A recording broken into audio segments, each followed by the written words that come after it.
50 points in 39 games. It's been quite a start for you. How do you explain just how quickly you've been able to adapt to the AHL?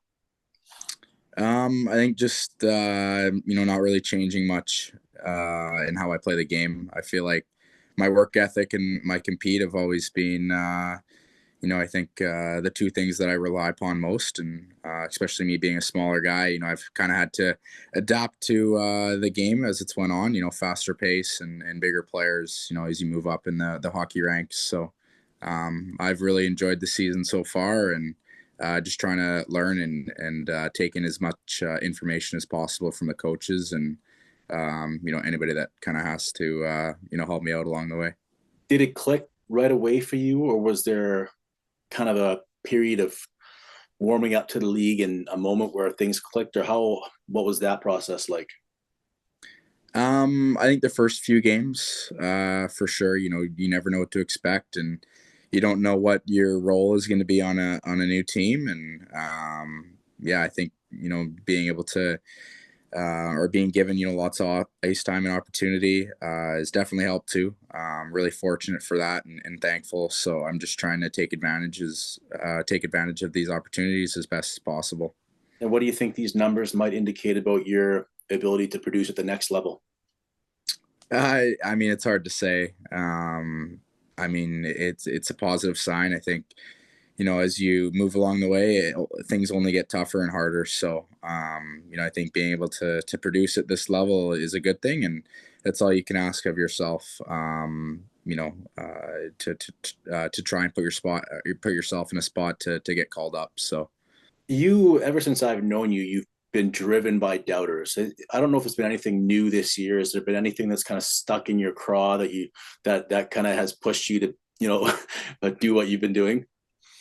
no, not really. I mean, yeah, obviously, I'm trying to prove myself being a smaller guy. So, I think that's just a constant thing for me as I go along in my career. But yeah, I think I'm just trying to give myself the best opportunity to live out my dream and to play in the NHL someday. So yeah, it'd be nice to be in the NHL right now, but at the same time, it's not a rush, and I want to be fully prepared when I do get the call, and yeah, hopefully just keep on working at my game down here. What about the draft? I mean, every team in the league passed on you. Is there any part of you that likes to, does that drive you at all? Like, hey, have a look, guys. Maybe you made a mistake. Yeah, I think that that sticks in the back of my mind, obviously. I mean, that was a few years ago now, but yeah, I think just proving to teams that hey, I could have maybe been a first rounder. Obviously, that was my goal, going into the draft, and it didn't happen. So yeah, I was pretty disappointed about that. But yeah, I think it's just about proving to everybody that hey, I'm a smaller guy, but I can play the game and not back down. You're going to the All-Star Classic. What does that mean to you? That'll be really good. Looking forward to that.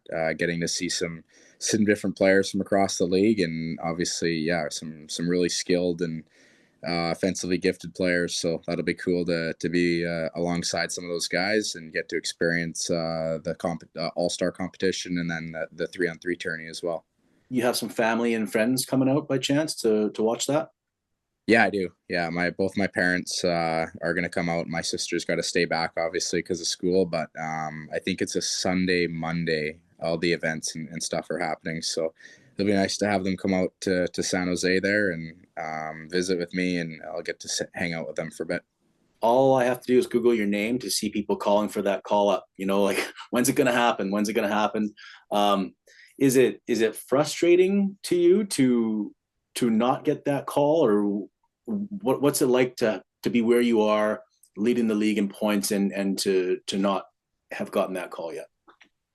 Um, I think it just drives me more to try and be the best player I can be, and like I said before, you can only do as much as you can, and the rest is kind of out of your control. So obviously Dallas has had a really healthy lineup this year, and they're winning lots of games. So why change anything up there if things are working for them, and they're having a great season. So I think it's just about taking it day by day and yeah, just kind of staying grounded because the days go by quick, so you want to get the most out of each day at the rink and in the gym. Yeah, I was going to say, I don't know the exact numbers, but I think the man games lost to injury, like the Dallas Stars have been extremely healthy. And you obviously never want to, you never want to root for anyone to get hurt, but that's partially probably why you haven't got a call up. So what's that, I guess, that contrast like about wanting to get to the league, but not wanting guys to get hurt?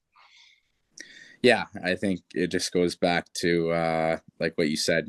Obviously, if an injury does happen, you want to be that next guy to get called up. But they're having a really successful season, and that's what you want as an organization, is to do really well, and your end goal is to play for a Stanley Cup final. So, it'd be great for me to be a part of it, but at the same time, I'm still young, and it's not really a rush right now at this moment. I'm still 20, so lots of hockey left still. A few Blazer related questions and I'll let you go here. What's it been like to have Matthew Seminoff along for this kind of ride with you in the AHL? It's been awesome having him around. I think it's just been cool for me and Semmer to kind of grow together these, past, I guess, 5 or 6 years now since we were drafted. And we've definitely been able to kind of lean on each other at times. And we live in the same apartment complex here. So it's been really nice having him, being able to, drive to the airport together for road trips and hang out and stuff. So, Semmer's game has kind of come a long way since, we were drafted. So I'm really happy to see him have success. And the goal is for both of us to be playing for Dallas someday. You guys cook for each other ever? You're in the same complex there? No, we haven't yet, but we were talking about it a few days ago that, hey, the 3 or 4 of us that are here, we should get together one night. We all kind of bring a different food dish and watch a hockey game or something. So I'm sure we'll do that soon. You guys are on a team that's doing very well. Meanwhile, back in your hometown in Kamloops, it's been a tougher year, obviously, for the Blazers. How close of attention are you paying to your old team and your old club? Yeah, I've seen how they've been doing, and it's good to see them doing well as of late. Winning some more games, and definitely been paying attention, and something that I'm always kind of checking out their scores and seeing how the guys are doing. How do you reflect on your last year in Kamloops now? Have you had, you've kind of gone straight into the pro hockey game. Did you have time to reflect on that whole Memorial Cup hosting ride that you guys went on, and what do you think about it? Obviously disappointing end, but just so many good memories. And actually the other week we were in Iowa playing against Bank here. So me, Banks, and Samuel went out for dinner, and Nice. we had some good laughs just looking back on our 16-year-old seasons and how fortunate we were to play in a Memorial Cup. And yeah, we just had some good laughs, and I think we'd all love to go back and obviously, have another shot at playoffs or Memorial Cup, because we didn't reach our end goal, but so many great opportunities that we had, and just really thankful to have that. Last one, back to the AHL with your current team. I don't know much about you guys, but I can look at the standings and see that you have a good squad. So, what's the ceiling for your AHL club? Hopefully, go deep in the playoffs. We're actually the second youngest team in the league, so we have a really really young group of core guys, and then we do have some older guys as well that are really good for the leadership and stuff like that. So it'd be great to go deep in playoffs, but we do have a younger team, so you can't set the bar too high. But I think we've really grown over these past few weeks, and as the season goes on here. Awesome. I appreciate you taking the time. Have fun at the All-Star Classic. Yeah, thank you very much.